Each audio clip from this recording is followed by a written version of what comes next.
Hello, thank you for joining me. I am Jessica Reese. I am the creator and owner of the PYNK Butterfly here in Columbia, South Carolina. We are a beauty brand where beauty meets evolution.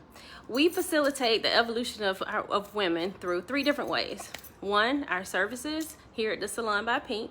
Two, our superior hair care products, PYNK products. And then three, the PYNK Academy, where we help and offer advanced training for beauty professionals.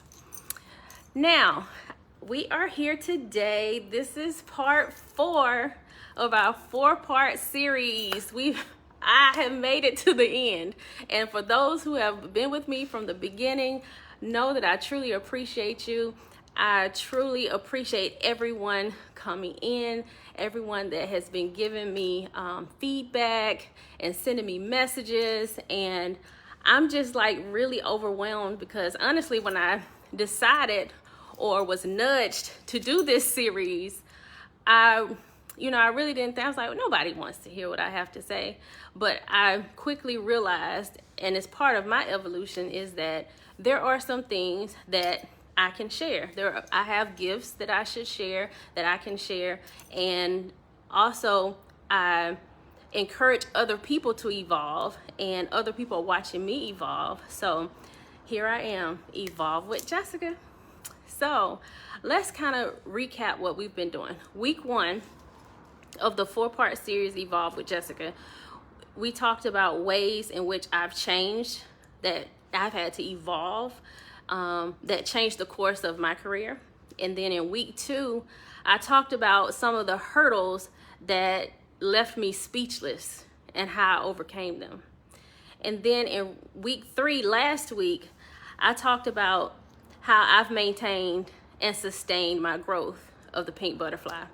And so today we are going to tackle the topic of what decisions that I have made that I had to make to evolve in order for me to boss up and truly become the PYNK Boss.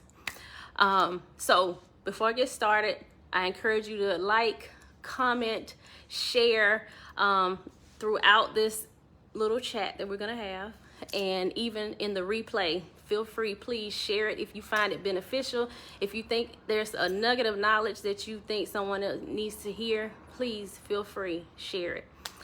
So, like I said, today we're going to be talking about what decisions that I've had to make in order to boss up and truly embody the PYNK Boss.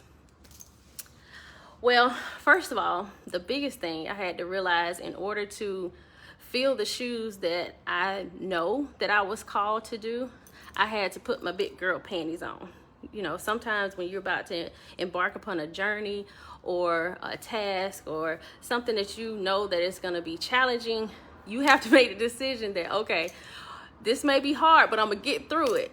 And it takes a mature person and a courageous person and a strong person to take the first step, especially in their evolution. Now, real briefly before I get into that, let's talk about evolution and why that's so important to me.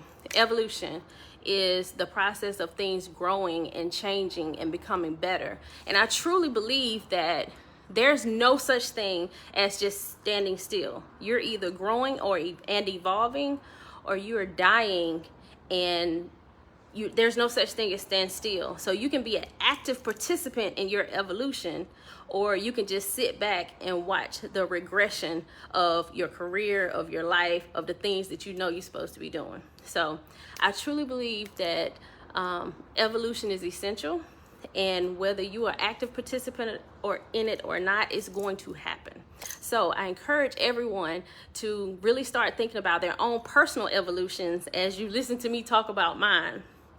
So like I said, today we're going to talk about what decisions that I've had to make in order for me to boss up and truly become the PYNK Boss. The first decision, probably it was one of the biggest decisions, was I had to decide to be the gift that God intended me to be. Now, it's an A and a B clause to this bullet point. But again, I had to decide to be the gift that God intended me to be. Now, I told you it's an A and B.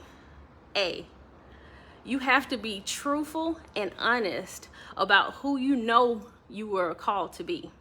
And that is personal to me because for those who know my story, I worked in corporate America for 8 years, all the while knowing very clearly that I love the beauty industry, I love hair, I love makeup, I love helping women to look the way that they want to look when they look in the mirror, and to feel the way that they want to feel, and help them with their outer evolution. I was the girl in the dorms doing everybody's hair and makeup. I was the girl growing up that used to braid the kids' hair in the neighborhood. I love doing hair. It's never been a question for me, but I was not truthful and honest about who I knew I could be and should have been until I made the decision, of course, in 2005 to leave corporate America and enter the beauty industry. But you have to be truthful because a lot of people know what's inside of them and what they like to do, what they're good at, what their gift is. But for some reason, it could be an external reason that they think no one will support them. They be afraid to step out. It may be they think it's something silly. You know, I went from a corporate job to doing hair. And it was there's a lot of stigmas attached to, you know, oh, you left your job, you know, with a company car and all of that to go do hair. You know, there's the internal dialogue that we all have. So if you're out there and you know very clearly what you're supposed to be doing, but you're not doing it or even pursuing it, looking into it, trying to find out information, how to even start, please let this be encouragement to you that no one has to understand. And a lot of times they won't because it's not their vision, it's for you. You can't look for validation externally. You will get it. You will get what you need. Once you have your vision, the provision will come. I promise. So you have to be authentic and honest about what exactly you were called to do. And that was the first part of my A and B clause. So the second thing is, once you identify exactly what you're supposed to be doing, you don't have to just use your gift, but essentially be your gift, embody it, and have all the responsibilities that go along with that. And when I say don't just use your gift, be your gift, like for me, I'm a hairstylist and I'm good at creating nice hairstyles with my hands. My gift is being able to style hair.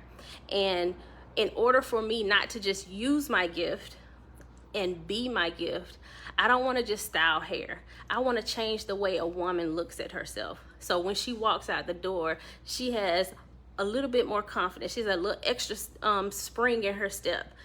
For example, when I say be your gift, if you're a teacher, don't just teach.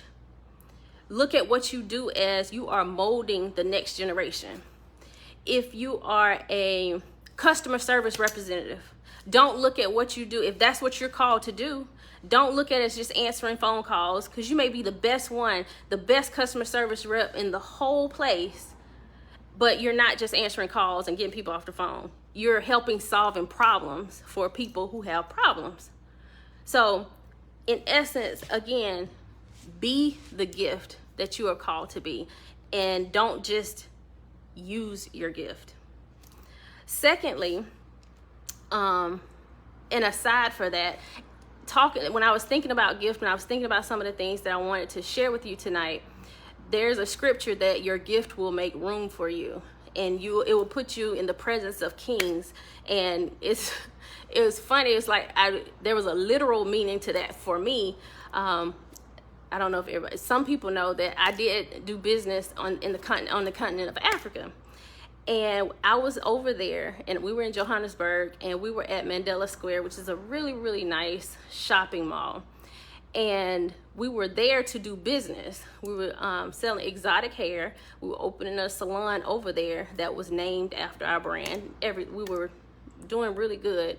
And while we were shopping, one thing led to another. Somebody heard we were there, and we ended up on the rooftop at the restaurant, literally sitting with the king's son, the prince, and his 2 wives, telling them about hair of all things, because it sounds crazy, but one of his brides wanted to have hair as a parting gift for the next wedding because he was about to take on another wife or something.